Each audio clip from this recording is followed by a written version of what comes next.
it a sin? Is it a crime, loving you dear like I do? If it's a crime, then I'm guilty of loving you. Maybe I'm wrong, dreaming of you, dreaming the lonely night through. If it's a crime, then I'm guilty of dreaming of you. I'm Darlene. And I'm Melody. This is Hard Times and True Crimes. Pam from Central Bakery, thank you so much for our coffees. We sure do appreciate you. For the fan mail we got this week, I know we mentioned that in our last episode, and if you don't know what that is or how to send it, it's a new thing that our platform has added. In our show notes, you may see at the beginning, it'll say send us a text. Mm-hmm. And if you click on that, that's what sends us fan mail. And again, we can hear that, but we can't respond to it. Feel free to send all the fan mail you want. We appreciate it. Yes. And if you want to message us and you need a response, just email us at hardtimesandtruecrimes@gmail.com. We wanted to remind you guys to join our Facebook group. Just a lot more details about the crimes that we share. So before we get into the crime, we're going to step back into 1971, Durham, North Carolina. That's when I was born. Really? Yes. Nixon is president. Bell bottoms are all the rage. And if you were craving the best barbecue in town, you were headed to Bullock's Barbecue, which is still open, by the way. Bullock's had been a Durham staple for nearly 20 years at that time. But its roots went all the way back to the 1940s, where Glenn and Linda Bullock started cooking whole hogs behind their house, selling their barbecue door to door for 15 cents a pound. The town fell in love and the demand grew fast. And so in 1952, they opened their first restaurant where folks would line up and get their smoked pork. Well, in North Carolina, we do love our barbecue. Yes, we do. Over the years, it's fed everyone from local families to celebrities like Ronald Reagan. Oh, cool. Yeah. And Robert Duvall. Is he from North Carolina? I'm not sure. I feel like he may be. But I'll have to fact check you. But back in 1971, Bullock's had been the go-to spot for barbecue for quite a while. Their famous Brunswick stew was a dish packed with pork, chicken, butter beans, corn, and tomatoes, slow simmered to perfection. The kind of meal that sticks to your ribs on a cold February night. That sounds so good right now. It really does. We're going to be sharing that full recipe for the Brunswick stew, which won't be their exact recipe, but I'm sure it'll be like it, in our newsletters and then also on our Facebook group after the episode. Trust me, you're going to want to make this Southern stew while the weather's still cool, right? Mm-hmm. Your family will thank you. But first, let's get to who is Jesse McBane and Patricia Mann. Pat and Jesse were young and in love, maybe sharing a meal together before headed off to their Valentine's Day dance. But that dance would be the last time anyone ever saw them alive.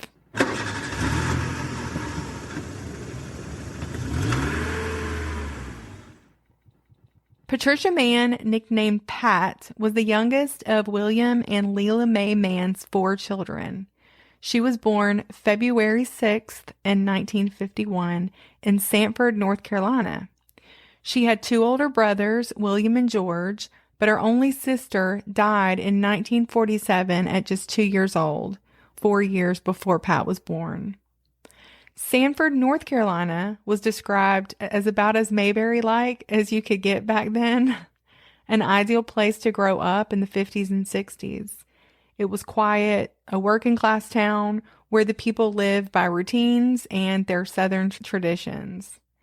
Families were close, and children grew up surrounded by grandparents, aunts, uncles, cousins, and lifelong friends from church, school, and the small businesses that had been around for generations. And it's a good thing that Pat had all of those because at just 7 years old, her daddy would pass away when he was 37. So it was a terrible time, but made much easier by all of the love and support from her family, friends, and community. Sure. Pat's mother, Leela Mae, her family was actually from Pittsburgh, but she stayed on in Sanford with her husband's family, and she never remarried. And she was a pretty young widow. Despite that loss, though, Patricia Mann still had a well-rounded, wonderful childhood. And you said they lived in Pittsburgh?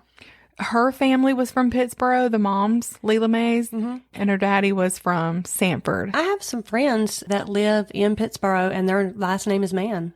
Really? Yeah, I'm going to ask them if they know this please story. do. Or yeah. She grew up living on the same street as her grandmother, aunts, uncles, and cousins. Her closest cousin and best friend was Carolyn. They were the same age and they favored, so everybody called them the twins. I heard her cousin Carolyn talk in another podcast that I highly recommend. It's an 8 or a 9 series podcast about this case. Oh, okay. And it's called The Long Dance. And they really, really researched this. So I suggest if you're interested in this case, definitely go listen to that. But they did an interview with her cousin, Carolyn, and she was saying that the movie, The Parent Trap, had just come out. And so they just love that. They wanted to be twins and played on that. Yeah. My cousin Paula and I were only like a month apart. Mm-hmm. And when we were little, we loved that movie, and we used to pretend like we were twins and we would play all of that. So I can totally relate. Yes. They were pretty much inseparable. And as they were growing up, Pat and Carolyn loved to dress alike, and they were both left-handed, and they went to the same school, the same church, had the same friends. When the brothers, their boy cousins, would pretend to get hurt playing soldiers, Pat and Carolyn would pretend to be the nurses, and they would, doctor them back to health. Growing up, Pat was a dedicated student who took her studies very seriously. She had plenty of friends and occasionally dated local boys. Nothing serious, just like soda shop dates. Mm-hmm. She was very obedient and trustworthy. Pat always came home when expected, and she really treasured her family. Church was a constant in her life. She stayed faithful throughout high school. She sang in her choir. She went to GAs. Good Baptist girl. Yep. Pat had a simple, classic beauty about her. She was petite, only 5 feet tall, and 100 pounds. So she was a little tiny thing. Tiny. She had a good sense of humor and shined around people she loved. And I can relate to this because she could be more timid in a crowd or with strangers. Pat had some aunts and cousins on her mother's side who I said lived in Pittsburgh, which was about 17 miles from Sanford. And so most Sundays, her mother would drive over to Pittsburgh to visit her side of the family. And of course, she took her kids. They would go over and spend the afternoons playing with their cousins on that side of the family. And as she got older, Pat always enjoyed spending time over there too. Carolyn would ride with her out there to Pittsburgh, and the two of them would spend their time exploring the woods with Pat's other cousins. One Sunday afternoon as a teen, while visiting, Pat met one of her cousin's friends, Jesse McBane. He was 6 foot tall, handsome football player, strong and outgoing. He had plenty of friends, an easygoing nature that made people love him. He was born February 13th in 1950. She was actually a year older. Her birthday was in February. Yeah. His birthday was in February. Their birthdays were just like a week apart. Like ours. And we had That's right. February birthdays Yep. too. Alan and Hilda Mae McBane were his parents.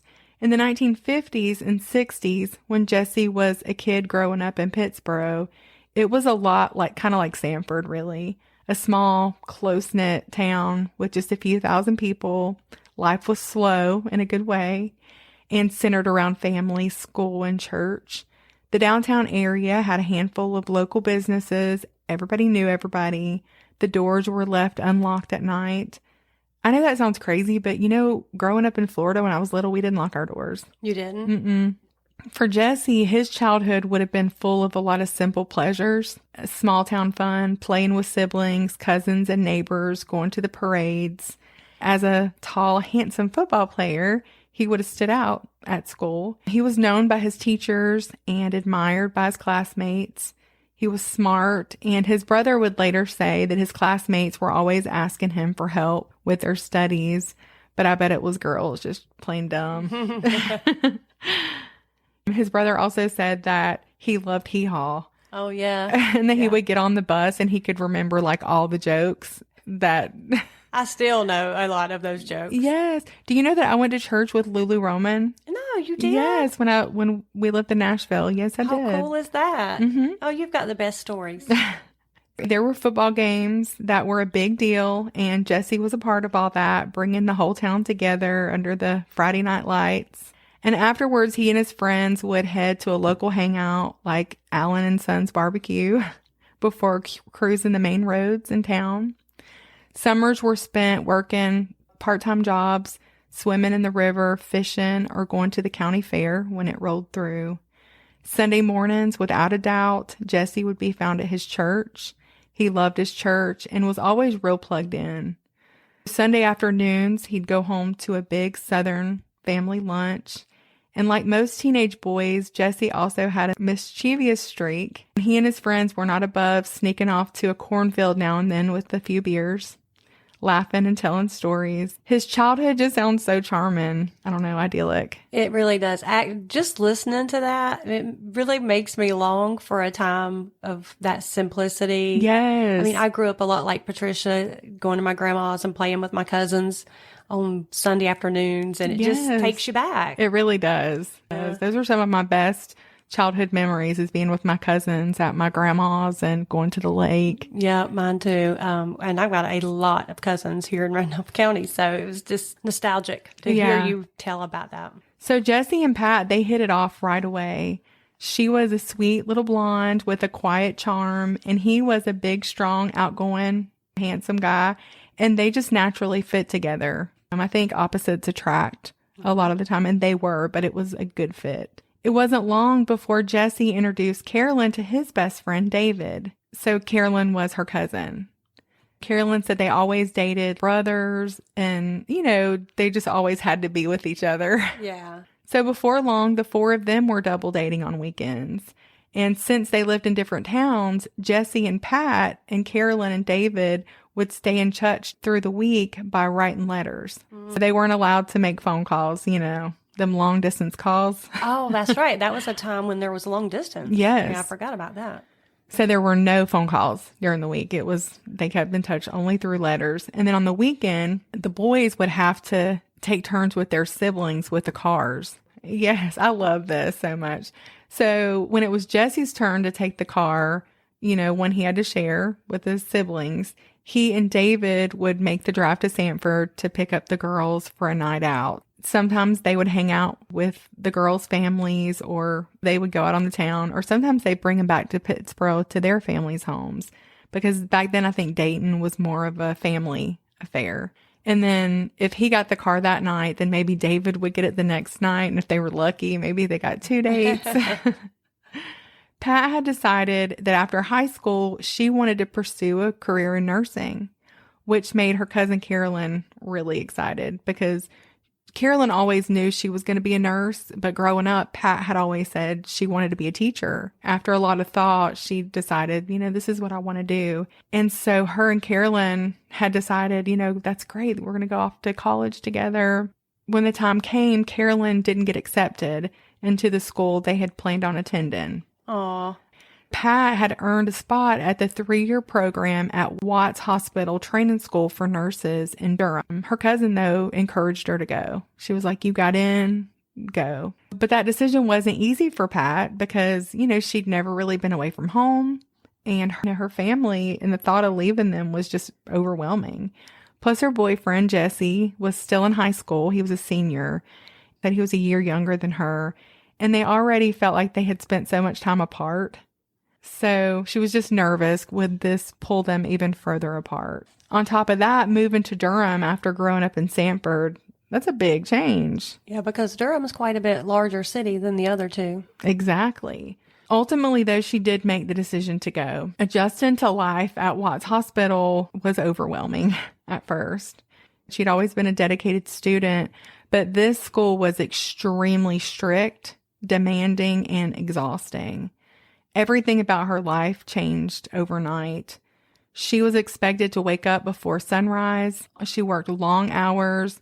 They had to follow every rule to the letter. There was no pity or leniency. If she wanted to be a nurse, then she was going to have to prove she was serious. Pat's days, like I said, started before the sun rose.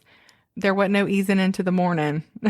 She was up, dressed, her uniform perfect, a crisp white dress with an apron, stockings, and a nursing cap, pressed and cleaned. If her uniform wasn't up to standards, she would get wrote up for it. So mornings were spent in the classroom where she studied anatomy, medical procedures, patient care. The material was difficult and those exams were brutal. Falling behind wasn't an option because they would get sent home if they couldn't handle it. Afternoons were spent in the hospital working directly with patients. So Pat would learn by doing. She changed bed sheets, cleaned wounds, assisted the doctors, and gave medicine to patients.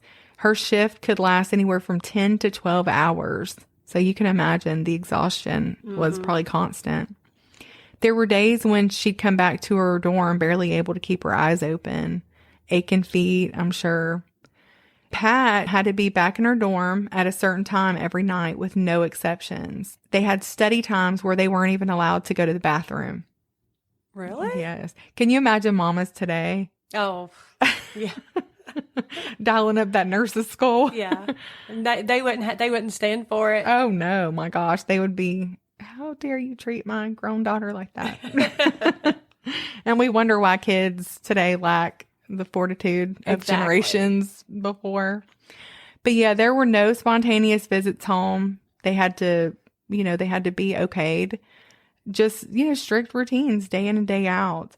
The girls could go home on the weekends, though, as long as they had approval by the dorm mother. And Pat lived for the weekends because she was able to spend them with Jesse. So as much as she wanted to be a nurse, she did struggle to stay in the program. And especially in the beginning, there were times when she was just miserable from homesickness. Pat and Jesse tried to keep their relationship strong through letters and weekend visits. But like many other young men, Jesse wanted their relationship to, progress, if you know what I mean. Yeah. But Pat made a vow that she was going to wait until she was married. Oh, she's a good girl. Yes. And as much as she loved him, she stood strong in her convictions. And for the most part, Jesse, he respected that. I don't think he pressured her. He just let it be known. Yeah. But then things did change or start to change when, after graduating high school, having been voted most likely to succeed by his classmates, Jesse left Pittsburgh for NC State in Raleigh. And college life is different. Very different. The girls there weren't like the girls, those small town girls back home. They saw that good looking athlete and they were more than willing to offer him the kind of attention Pat was not. Right. So that put a strain on their relationship for a while because temptation was everywhere and Jesse was being pulled in this new direction. Pat could feel it. Yeah, I'm sure she could. What had once been so certain now just, it was kind of slipping through her fingers, or she felt that way. But at Watts, Pat had really learned to push through. She had learned, to adapt and to handle pressure. And she was maturing and realized that if things were meant to be between she and Jesse, then they would fall into place. She had her time to mature and really felt like he needed that time as well. And Carolyn was kind of going through the same thing with her boyfriend, David, because he had also got accepted into NC State, and it was just the same. Yeah. So the girls could kind of encourage each other, though, Yes. I'm sure, through some of that. Exactly. So she found comfort in other things: Sundays, church services, visits home with her family. She bonded with other nursing students. She was able to form these friendships with the girls who were going through the same struggles. Pat's time at Watts wasn't just turning her into a skilled nurse, it was shaping her into a confident young woman. She was finding her independence and a sense of who she was. Well, it didn't take long for Jesse to realize that he did not want to let Pat go. Oh, good. He's kind of waking up. He woke I up. like Yes. that. It did not last long at all. That little spell he went through. He didn't want to let her go. Any doubts he'd had, they faded pretty quick. She was the one. And so this one weekend, with both of their families' blessings, he drove to pick her up and asked Pat to marry him. Oh, I love that. And they knew it was going to be a few years before they got married, but the promise was made, and that was enough for both of them. And that was one of the happiest times of both of their lives. You know how bad fighting is and then making up is, it's the best. So Valentine's Day weekend in 1971 was also Jesse's birthday weekend, and the weekend before had been Pat's. He'd come home from college, and his mama, usually made a big fuss over his birthday. That weekend, she hadn't had time to bake him a cake. So she felt bad, and she said, even though it's your brother's weekend to take the car, and it was actually his brother's car, she was like, you can take it. So she let him take it to go see Pat. And she knew, and he knew, that Pat was going to be really excited because the hospital was having this little dance for nursing students for Valentine's Day. He had told her he couldn't go, but now he was going to be able to surprise her. Oh, so he's going to just show up and not tell her? Yes. So it was Friday, February 12th. Pat and her roommate, they were sitting on their beds talking because everybody else was down at the dance, but they didn't have their boyfriends there, so they didn't want to go down. Just, trying to occupy themselves. And then Pat was called down and told she had a visitor. And her roommate would later say how excited she was when she came back up because Jesse was there. Sweet. And he was so excited that he forgot the candy that he had bought her.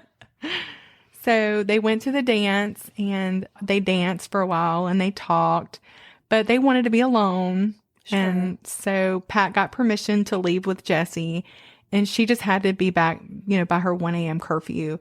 But she'd gone before, and she was always back. So she told her friend and roommate that she and Jesse were going to drive out.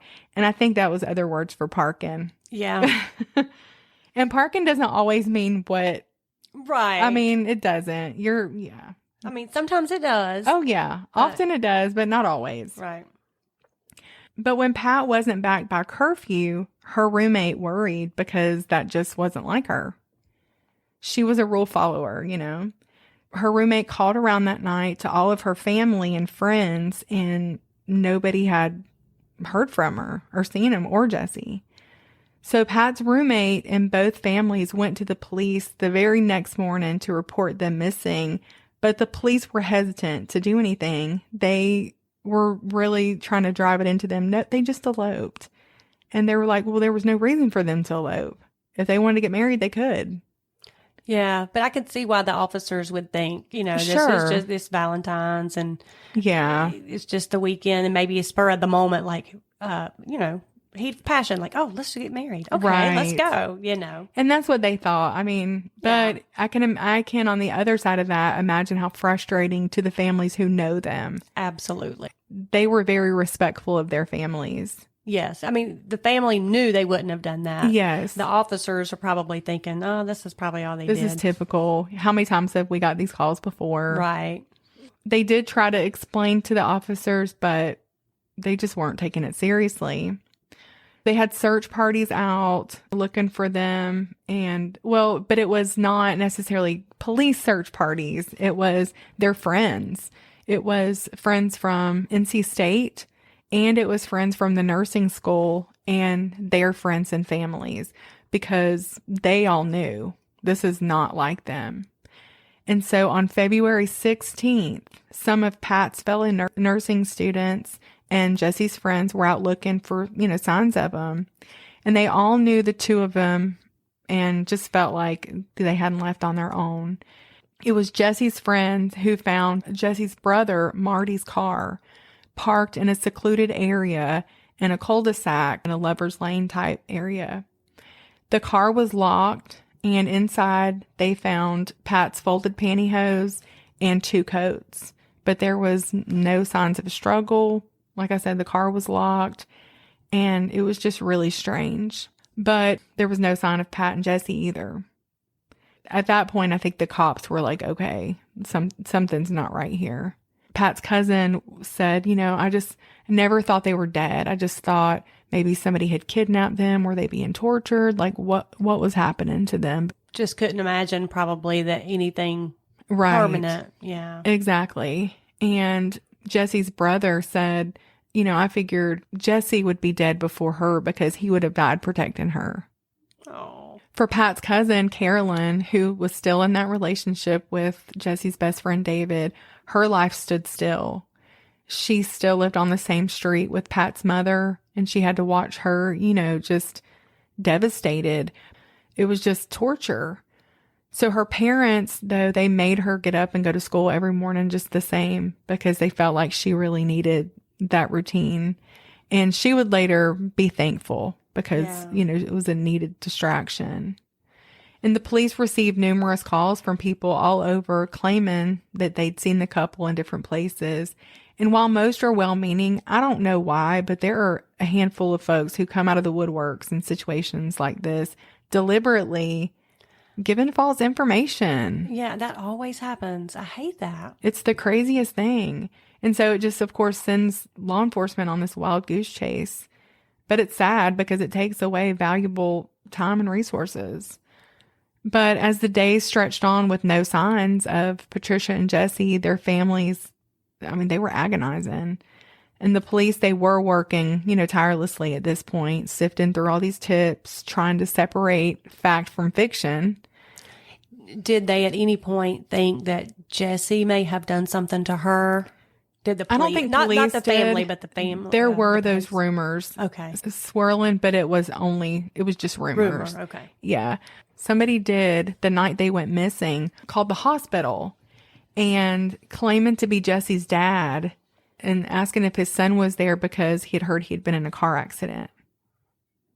So that was interesting. That's weird. So then a rumor got started that maybe the dad had done something to them. And he did have a nervous breakdown, but you can imagine why. Sure. Absolutely. But then on February 25th in 1971, nearly 2 weeks after they went missing, a land surveyor was working in a wooded area down by that Lover's Lane, and he made a horrible discovery. He thought he'd seen a mannequin's leg underneath a blanket of fallen leaves at the base of this big oak tree, just off a secluded dirt road, but it wasn't a mannequin. He had found the fully dressed bodies of Patricia Mann and Jesse McBane. As you can imagine, Pat and Jesse's murders had sent shockwaves, through the communities because there were 3 affected now. February had always been significant for Pat's family because Pat was born, Jesse was born, their birthdays.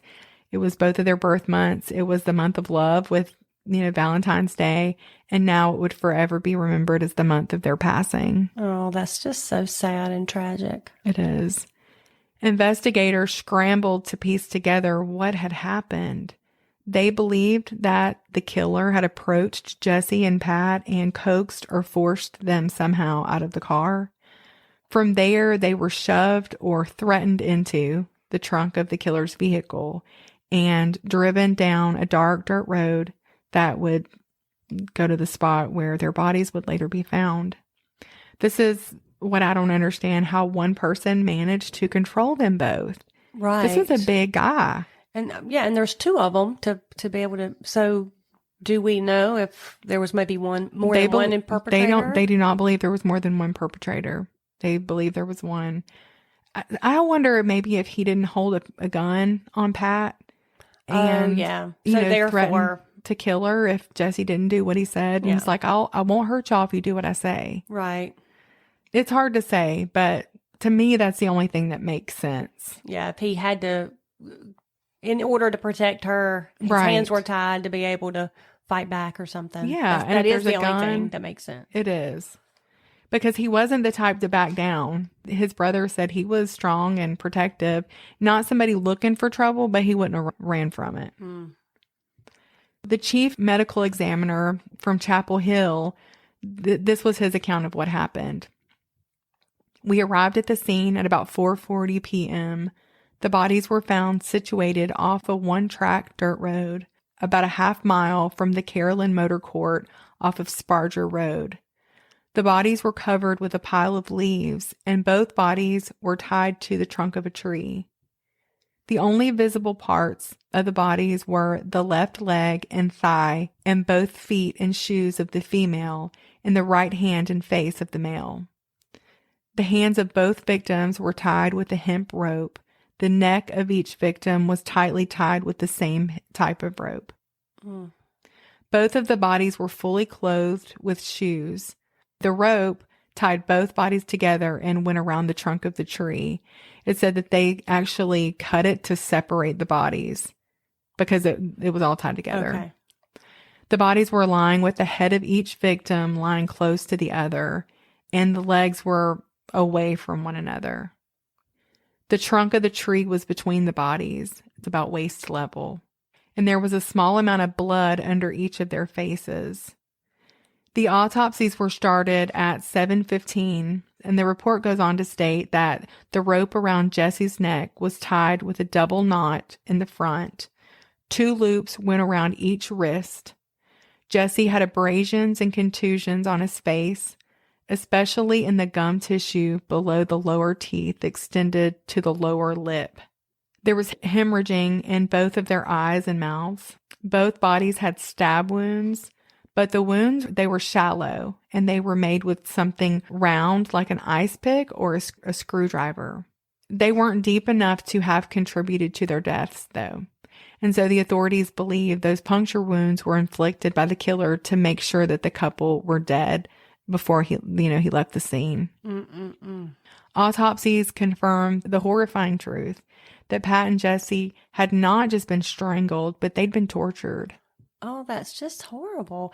So this person would tighten the ropes until they lost consciousness and then loosen them just enough for them to gasp for air.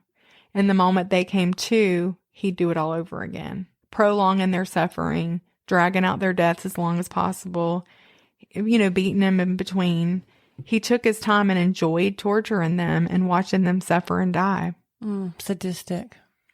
Their shoes were caked with mud, and the ground showed an area where they had thrashed and scraped their feet in a fight for life, pretty much. Pat had suffered a brutal punch so forceful that it tore her liver. Oh my gosh. And you said that they were fully clothed, so there was no sexual assault? There was no sexual assault. Okay. And they also ruled out robbery being a motive because Jesse had $4 on him and some change, I think 60-something cents. But he also had other little valuable items that were not touched. So somehow in all that, the killer had left behind very little forensic evidence. Police believed that the murderer had either known the victims or was someone with a background in law enforcement, military, a doctor, or someone who definitely understood intricate restraint techniques. Well, yeah, it sounds like it. So they would interview Pat and Jesse's friends, family members, classmates looking for enemies or, jealous exes. But by all accounts, they didn't really have any known conflicts. They did consider the possibility of a serial killer, but didn't find any other cases with those same signatures. And despite their best efforts, the case stalled. Their funerals were terrible and beautiful, because their lives were beautiful up until that point. Sure. But they were just devastating. David, Jesse's best friend, he would be a pallbearer at Jesse's funeral in Pittsburgh and then go straight down to be with Carolyn at Pat's funeral. Yeah. I mean, that's a whole lot to take in. Not just one person, but 2. Right. And then just that method of torture. Oh, right. The bodies were found in Orange County. Like I told you, they were right down the road. But their kidnapping, they believe, likely happened in Durham. Because like I said, it's just kind of this small little difference in jurisdiction. But because of that, there was a breakdown in communication, which really bungled the case, to be honest. There were several suspects back in the early 70s. Two of them, I think, are pretty good suspects. One of them is still alive. Oh, that's kind of scary. It is. One was James Brandon Ray, who was an orderly at Watts Nursing School. I mean, some people said that he had a motive. They said, you know how we always talk about after somebody dies, people just remember stuff. Oh, yeah, this happened, this happened. Well, he actually skipped town the next day after she died. So that's incriminating in and of itself. They said that she had caught him stealing and that it got him fired. I don't think there was ever any real evidence to back that up. Now, he was a career criminal. He was, for sure, he was placed right around there at the time of the murders. He had actually stopped because he had went to somebody's house saying that he ran out of gas. I think this was like midnight. And the guy says that he would not let him near his car, which would have been when he had them in the car. Well, that does sound suspicious. So it does sound suspicious if every single person is telling the truth. Right. Not that they're not, but there are just a lot of after the factors there. fact, sometimes those details get remembered differently because people have in their mind right who that suspect is. And so now it sounds they start remembering things differently, unfortunately, sometimes. Right. But he does sound like a really good suspect. Yeah, and he is a good suspect. And now, the thing about him, though, he was a career criminal. He did have, I wouldn't say a mean streak, but I would say he could get angry pretty quickly. But there was no, and I mean no evidence that he had ever been violent with anybody. Ever. Okay. There is that. And I would feel like in a case like that, that seems like it would begin like an escalation thing. Yeah. Right? Like he wouldn't have just started out with something so, I don't know. What's horrible. Horrible, yeah. This person tortured them and enjoyed it. Yeah. That does seem like you would have built up to that point. Yeah. There was also a Dr. James Walter Wilson who taught at the school. And he was nuts. I mean, I don't know how else to say it. He was crazy as a bat. He was very violent toward women, specifically blonde women.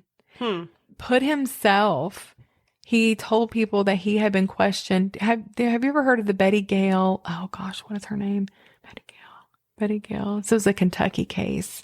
I can't think of her name right now, but it was an unsolved murder. And he had said that he had been questioned by police in that murder, but that turned out not to be true. Now, he had, though, been violent with women. I mean, he had punched women. He had done things before, but that doesn't look well for him. Plus, you said they thought it may be like somebody who knew restraint and techniques. Yes. And you said he's a doctor? Uh-huh. Yeah. And then there was another suspect. This was Dr. Robert Carl Britt. He was a local physician who, remember the first suspect? He actually hired him years later. Is that not weird? That's weird. Now, in 2017, detectives tried to extract some DNA from that rope. It was unsuccessful, unfortunately. Oh, I was going to say, too, that they tried to get him to take a DNA test and he would not do it. Okay. I'm a little torn on that one because I know I wouldn't do it either. I wouldn't do it either. But then that does beg the question, why will you not do it? Why would you not do it? Yeah. And there was just a lot of things about him. He was a good suspect. Go listen to The Long Dance and you can get the real breakdown on each of these suspects. I'm not going to do it. He's still alive. And so I'd like not to get sued. And I don't want him to come after us any other way either. Exactly. Like I said, he's still alive. But definitely go listen to The Long Dance. Over the years, different names have come up in connection to the case, but with no physical evidence, no witnesses, no arrests have been made. For all these years, Jesse and Pat's families have waited for justice. The case is still open to this day, and I hope and pray that this is one of those cases that we're going to see on the news, that this case has been solved after 50 years. I just really hope that it is. It just doesn't sit right with me. These two kids, trying to enjoy Valentine's Day together, and end up dead in the woods with no justice for over 50 years. Right. And maybe because you said that other podcast that had that series, Yes. a lot of times podcasts delving into these things, bringing awareness to it. Yes. Sometimes other leads come up because of that, and cases are solved but due to that. Right. So I hope so as well. I sure do too. I was going to tell you, David and Carolyn, they got married and they're married to this day. Oh, I love that. Jesse's best friend and cousin. Just listen to that podcast so you can hear their interviews. It's wonderful. But one thing is for sure, justice is coming on this side or the other. And it's a fearful thing to fall into the hands of the living God. Yes. I hope you enjoyed this episode, and help us out and leave us a review. Share it with your friends, and let's keep telling the stories. Yes. Those were some hard times. Yes, they were. Guilty of loving you. Maybe I'm wrong, dreaming of you, dreaming the lonely night through. If it's a crime, then I'm guilty, guilty of dreaming of you. What can I do? What can I say after I've taken the blame? You say you're through, you'll go your way, but I'll always feel the same. Maybe I'm right, maybe I'm wrong, loving you dear like I do. If it's a crime, then I